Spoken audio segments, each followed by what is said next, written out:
So on any given day, we have anywhere from 25 to 35% of our population identified as mentally ill. As of today, we have approximately 8,600 inmates in our custody, and upwards of 2,100 of them are identified as seriously mentally ill. My name is Dr. Nneka Jones Tapia. I'm the Executive Director of Cook County Jail. Over the course of years, I've been at Cook County now since 2006, and we're seeing inmates come in much sicker.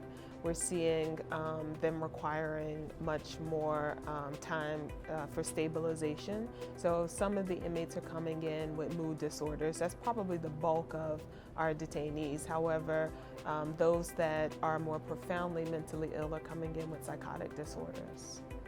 Over the course of years, we've seen a number of community mental health agencies close in the Chicagoland area, including some of our city mental health clinics. Hospital beds for the psychiatrically ill reduced. And as those have occurred in the community, we've seen our number of mentally ill detainees increase in our facility. My focus has been less on mental illness and more on just studying human behavior.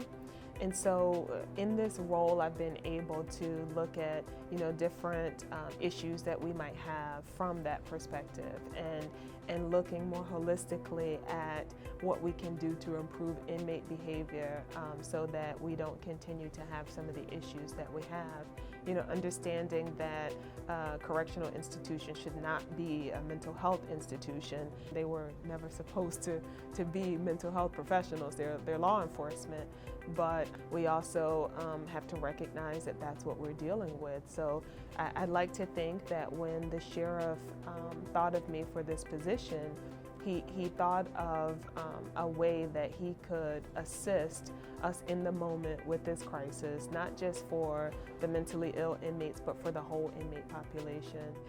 First and foremost is diverting them from our custody.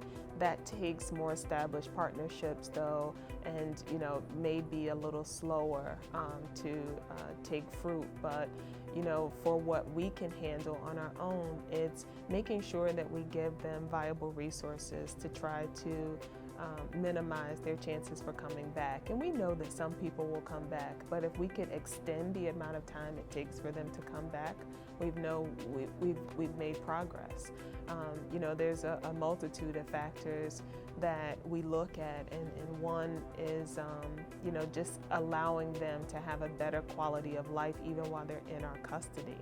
And you can walk through our jail and hear stories from so many detainees about how impressed they are with the services and how thankful they are to the sheriff and to his whole department for giving them a second chance at life. For any of us, we don't like obstacles for any venture that we're trying to pursue. And when you add the facet of mental illness, then it makes it even more compounding to increase the distance that they have to travel to access services, or to just increase the day-to-day obstacles that they would have to navigate, such as building rapport with someone new. And so, we oftentimes hear stories from detainees about not wanting to access services in the community from someone that they did not know, or not knowing how to. And so, unfortunately, they may engage in some minor criminal behavior and come to the identification of our law enforcement, and they end up coming to our doors. People that cycle in and out of our facility that might have a less serious mental illness. And as time progresses, you see their symptoms become more and more serious. And as their symptoms become more and more serious because of lack of treatment, not because of the mental illness, they then begin to engage in more violent behaviors. And so I caution all media outlets in particular to not necessarily associate mental illness with violence, but to associate the lack of treatment of mental illness with the potential for violence, just like we would have the potential as well. So Sheriff Tom Dart established the Mental Health Transition Center back in August of 2014. And what we did there was we knew that we needed to do something more effective to try to slow down the revolving door of the mentally ill coming in and out of our facility. And so we looked at individuals that we had in our custody and some of the things that we knew would try to minimize their chances of coming back. And that wasn't just inclusive of mental health treatment services, although that was a primary component. We also looked at substance use treatment, education, job readiness skills, and just assistance with navigating the other perils of society, like finding housing and reintegrating back into the family. And so we started with a small number of detainees in our custody, and we would bus them every day to a part of the facility that doesn't necessarily look like the jail. It used to house our sheriff's boot camp program, and we've since moved it. And so it looks almost like a college campus, but it does have the wired fencing around it, so you still know you're in a jail, but it's much more aesthetically pleasing. And we offered cognitive behavioral therapy for about 6 weeks to these detainees, and then moved on to offering educational support programs to them for an additional 6 weeks. And as we were engaging them in education, we also offered job readiness skills, interviewing training, resume writing, things of that nature. And we had job and resource fairs to help them to identify community resources that they may not have known existed. And one thing that probably stands out most about this program is that, our tentacles stay in them even post-release. So whereas before, I think, we've always done a great job with providing services for people in our custody, but we realized that we